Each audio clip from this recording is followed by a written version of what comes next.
Bonjour tout le monde, coucou les Wana guys, assalamu alaikum. Salut à toute la communauté Amérique, Océanie, Afrique, Europe et Asie. Aujourd'hui, je voudrais discuter avec mes compatriotes sénégalais sur l'enseignement au Sénégal. Le Sénégal, notre cher Sénégal, a eu son indépendance le 4 avril 1960. C'était une ancienne colonie française. L'enseignement au Sénégal est basé a le même cursus que l'enseignement français. Vous allez me dire que c'est normal parce que c'est une ancienne colonie française. Donc, on a été contraints, ils nous ont imposé d'avoir le même cursus. C'est normal. On a à l'école primaire les classes comme le CP, C1, CE2, CM1, CM2. Au collège, la sixième, la cinquième, la quatrième, la troisième. Au lycée, la seconde, la première, la terminale, avec les séries littéraires, scientifiques, technologiques, etc. Et après, on va à l'université. Donc moi, je voulais juste insister sur le thème de l'enseignement, mais à l'université. Donc à l'université, on a plusieurs matières, lettres modernes, philo, sociologie, anthropologie,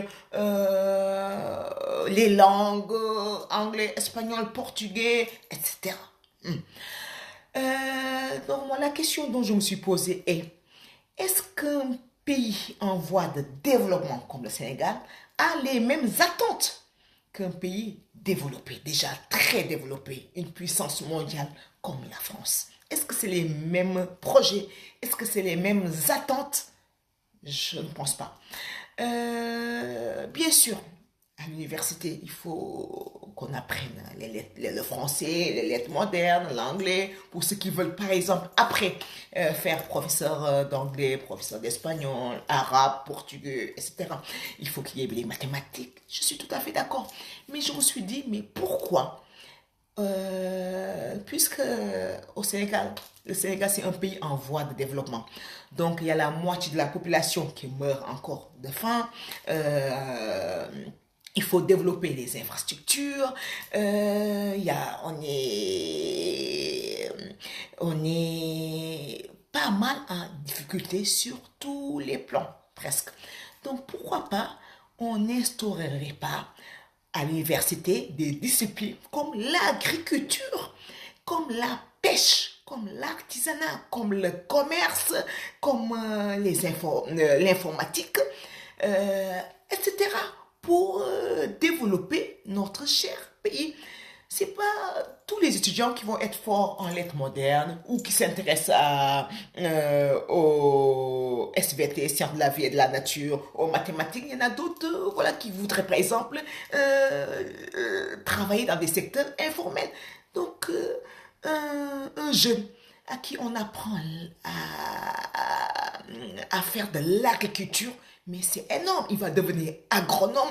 Il va après développer des compétences, par exemple, pour cultiver beaucoup plus de riz, beaucoup plus d'arachides. Mais c'est énorme. C'est très bien. Apprendre à un jeune comment pêcher, comment aller à Soumbédioune avec tels instruments, telle façon de faire. Voilà, on peut pêcher beaucoup de poissons. Mais pourquoi pas? Parce que notre pays a besoin de cela. Voilà, parce que la majorité de la population meurt de faim. Donc, ce n'est pas les mêmes attentes que la France. Donc, c'est pour ça que je voulais faire venir parler avec vous sur ce sujet-là. Je pense que notre gouvernement devrait penser à cela.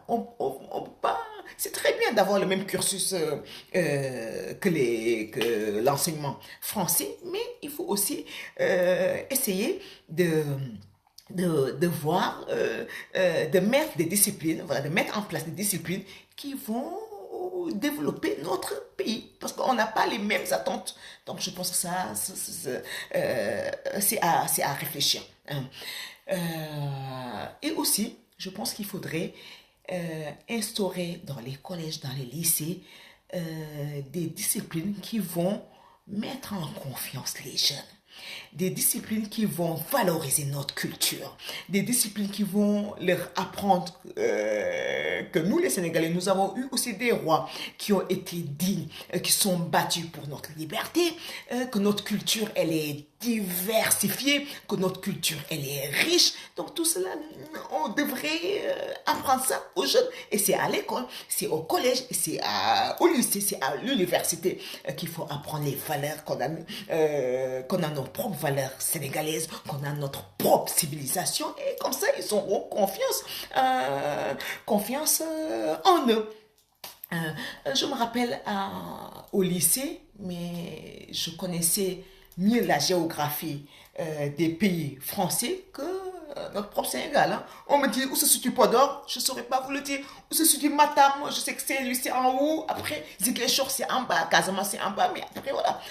Pour l'histoire, pareil, je connaissais mieux Napoléon Bonaparte que nos rois sénégalais. Hein. Donc voilà, je pense que l'ère il est venu, le temps il est venu pour apprendre à nos jeunes Sénégalais qui ils sont, hein, leur apprendre de nouvelles choses parce que maintenant on est une nation indépendante, donc ils doivent connaître notre culture et aussi avoir de nouvelles techniques d'apprendre, hein, de nouvelles disciplines qui vont développer notre pays. Je pense que c'est très, très important. Sama communauté maa ngi di nuyu di leen ziar bu baax man de maa ngi ñëw di waxaat que man daal naw yi rek noo ma intéressé ah donc moo tax may ñëw waxtaan ak sama mbokk sénégalais yi ah que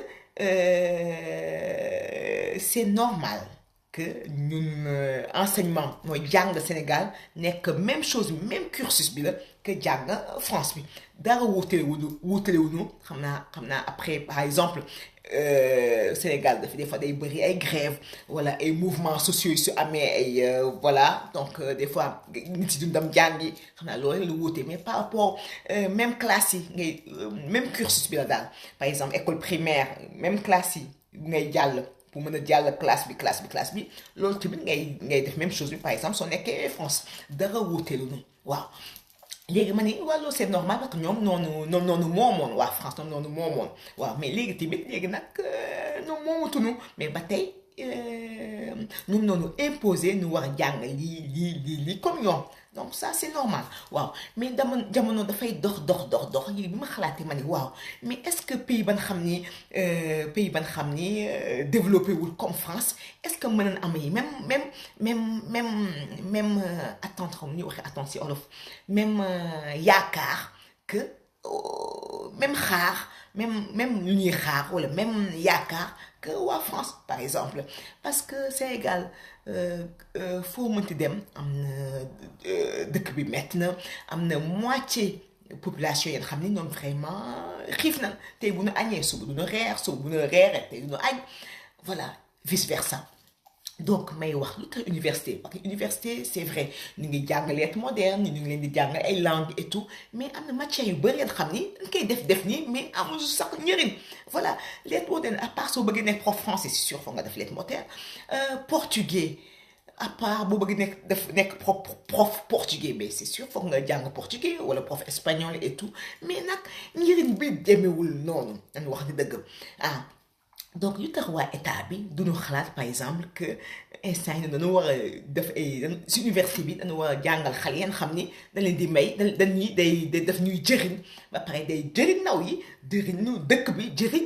ñëpp par exemple wàllu mbay bi wala wàllu mbay bi lu tax si université ñu jàngal par exemple xale yi mbay du leen jàng par exemple nu ñuy nappee wala nu ñuy commercer wala informatique nii la je pense que loolu la war a gën a développer que ay am na par exemple si matière yi am na matière xam ni vraiment jëriwuñu dara comme si math par exemple am na théorème de Pythagore jàng nañ ko xaw nañu rey ah am nañ si ay notes yu bon et pourtant si vraie vie bi utiliser wuñ ko donc c'est sûr que fekk lan mooy gën a lan moo gën a par exemple di mën a développer dëkk mooy par exemple xale yu ay mat loolu mat moom c'est très important mat mooy lépp voilà mooy mat mooy voilà ku fi réussir vraiment mooy mat la parce que pour nekk docteur foog nga ay mat pharmacien tamit foog nga ay mat nga nekk biologiste foog nga ay mat donc mat macha noonu ay mat dañuy français moom noonu nañu continuer di dem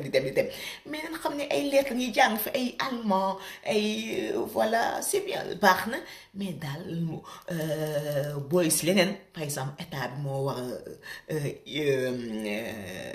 dugal si université ay jàng yu bees comme ñu ñuy béyee ñu ñuy nappee ñu ñuy commercer def commerce def naa loolu lu baax parce que loolu moo ñi après moo ñi jëmal kanam voilà nga xam ne ñu développé daal def naa loolu lu am solo voilà de tamit ñun suñu temps vraiment man bi mu nekkee lycée dëkk tubaab bi France seen dëkk yi laa gënoon xam que man sama dëkk comme ay Podor matam soo ma nee Podor fan la mais du ma xam fan la voilà donc loolu parce que ñun daal bu ñu wax Sénégal enseignement Sénégal puisque waa France ñoom ñoo moomoon donc du coup ñoom seen dëkk la ñuy jàng seen royauté tamit la ñuy jàng seen dëkk daal la ñu gën a xam voilà mais ñoom ñoo def exprès voilà donc loolu moo tax def naa wax nañ tamit si enseignement bi ñu commencé dugal par exemple pour xale yi xam nen que ñun tamit amoon nañ ay roi que ñun tamit Sénégal yi mooy suñu civilisation pël yi nii lan men tukulóor yi nii lan men lébu yi nii lan men comme ça ñoom ñu xam seen bopp loolu day tax ñoom ñu am confiance en eux voilà ñu xam ñun tamit ñu am doole lan si àdduna bi voilà ñu am doole lan que ñun tamit am nañ suñu place si àdduna loolu moo tax duñu ragal dara voilà duñu commencé rusta dëkk Afrique la nekk suñu dëkk pauvre la non ñun suñu dëkk mi ngi en voie de développement voilà da nga boo gëmee sa bopp léegi loolu foo bëgg a egg dañ fa egg voilà donc loolu ñu war a tamit instauré si école yi si collège si lycée si université que suñu culture am na doole lool que suñu culture am na solo lool voilà donc loolu yëpp def naa mën ko jàngale donc loolu daal laa bëggoon partager ak yéen que voilà que loolu tamit am na solo topp na ok voilà mais léegi nag àdduna dafa dox bon donc nañu war a xool lu ñu mën a jëmal kanam voilà lu ñu mën a jëmal kanam mooy agriculture voilà gën a moderniser agriculture ba bay bi di gën a baawaan voilà bay bi gën a yokku napp bi gën a yokku commerce bi gën a yokku ba suñu koom-koom gën a yokku voilà def naa loolu tamit lu am solo donc ma communauté c'est ce que je voulais partager avec vous on est bien sûr privilégié d'avoir le même cursus français que tu sois en France ou que tu sois à Dakar c'est le même cursus donc ça c'est très bien voilà on peut pas faire la différence si tu as fait ton cursus élémentaire à Dakar et tu viens après continuer le collège, ben, tu vois pas la différence parce que c'est les mêmes études, tu apprends les mêmes, t'as appris vraiment les mêmes choses. C'est très bien. Mais notre gouvernement sénégalais devrait instaurer, mettre en place des disciplines qui vont développer notre pays comme l'agriculture, comme la pêche, comme l'artisanat, hein, et aussi insister sur notre culture, que les enfants apprennent notre culture sénégalaise, hein, pour pouvoir avoir des béquilles solides à travers le monde, hein, pour pouvoir s'imposer, dire que voilà, on fait partie aussi de ce monde, on a notre part, hein, notre part de richesse dans ce monde. Je vous donne rendez-vous la prochaine fois, Inch'Allah, c'est ma communauté. Donc, dans l'Ola, indi woon tey que jàng nasaraan yi baax na lool mais tamit war nañ dugal si jàng bi lan xam ni daf ñuy day yokk suñu koom-koom voilà xale yi jàng ngeen xam day yokk suñu koom-koom comme ça ñu gaaw a am liggéey voilà donc ma jox leen daje ba beneen yoon Inch'Allah merci au revoir.